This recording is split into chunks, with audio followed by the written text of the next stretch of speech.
everybody. This is Stuart Jean with Musicians Institute and Drum Magazine, and we're going to dig into our second lesson on hybrid drumming here for April 2020. Last week, we looked at just the simplest, practical uses of the TM2 Roland with a trigger on the kick and a trigger on the snare.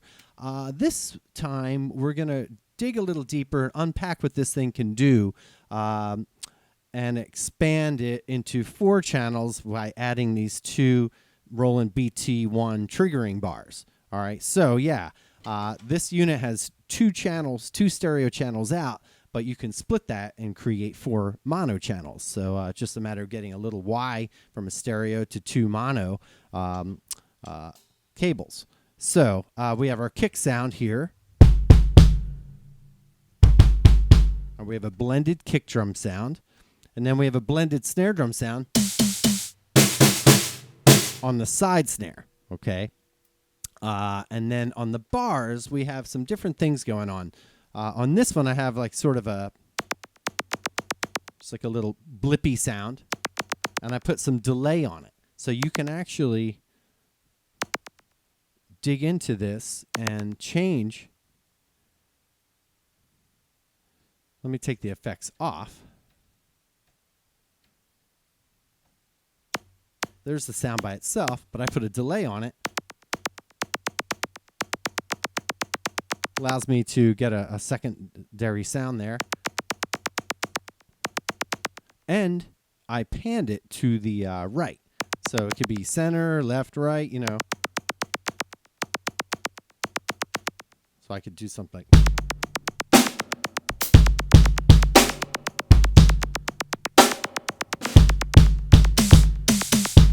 All right, cool. So that's just fun right there. And there's obviously all kinds of sounds you can mess with. On this pad over here, I have a 4-bar loop that's going on that I created in Logic. And I created a WAV file. It's a little bit of a melodic thing. So let's check this guy out.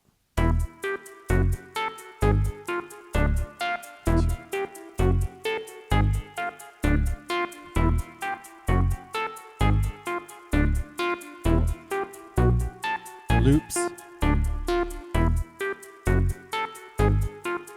So I can stop and start it.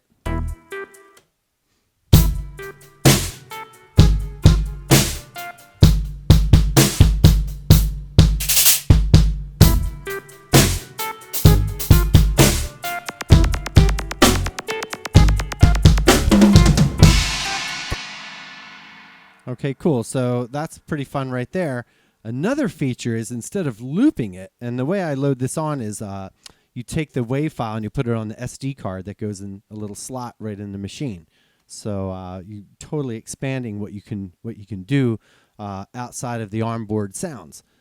So now if I take that loop off, it's just going to play that 4-bar pattern and stop. But what can be kind of fun and to be more creative is I can start that loop and then I could hit it in another part of the beat. Maybe on the upbeat or on a 16th note subdivision, and then it'll start looping over itself. So let's just mess with that.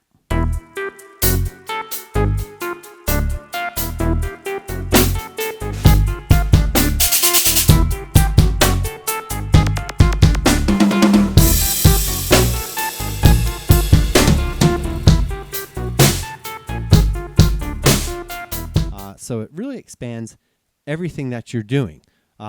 This bass drum, it's got that low subtone. I tuned it so you can actually tune the sounds as well. This is an onboard sound impact kit, but if I slide over, I have it pitched. Let's go to the sound as it is. It's pretty low. But I wanted it to pop and kind of jive with this loop a little bit more.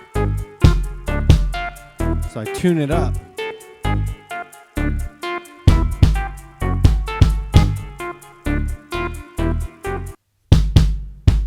And then the snare drum over here, maybe that's the sound out of the box, but maybe I want a super fat, nasty.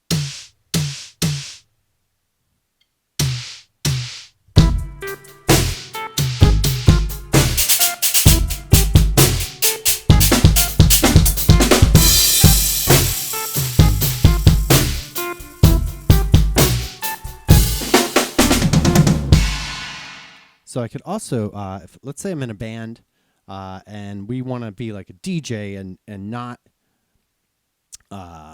stop between songs, and we have some tracks. This is always a problem with fiddling with all this stuff when you're trying to run tracks. There's many ways to do it, but this is one way where, let's say we're playing some song. Maybe it's like an AC/DC song or something where we're not using a track or anything. And then I see on the set list that DJ Got Us Falling in Love is coming up next. I can have that reading off of the card. So let's say we're playing something at some random tempo.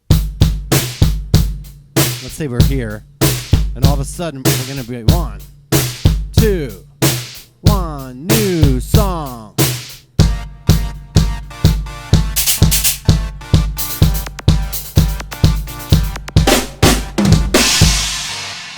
And of course I can stop it as well. So super handy. I have all kinds of tracks in here. I can just hit a bar and be right into the next song because we're going to keep that party going. So that's a practical use because you can use it for tracks, but you can also see how creative you can get by looping over yourself and just kind of messing around. Okay, so you can see with just one simple unit, couple $100, couple triggers, couple pads. These pads also hook up. They have an adapter to hook up on a rim hoop of a drum. You can really do almost anything you want with such a small, simple thing that, you've got a couple cables, couple little bars that don't get in the way, don't really change your setup.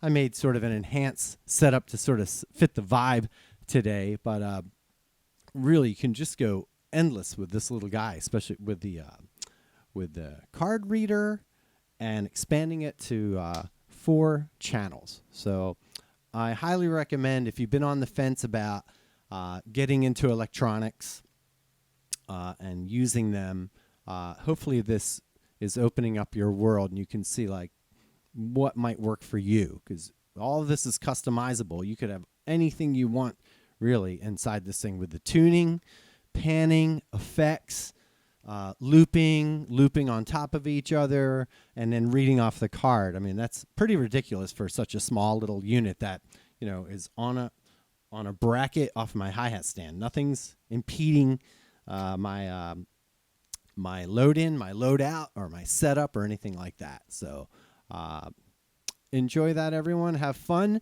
We're going to get into some more stuff in the next couple weeks. Thank you so much. Take care.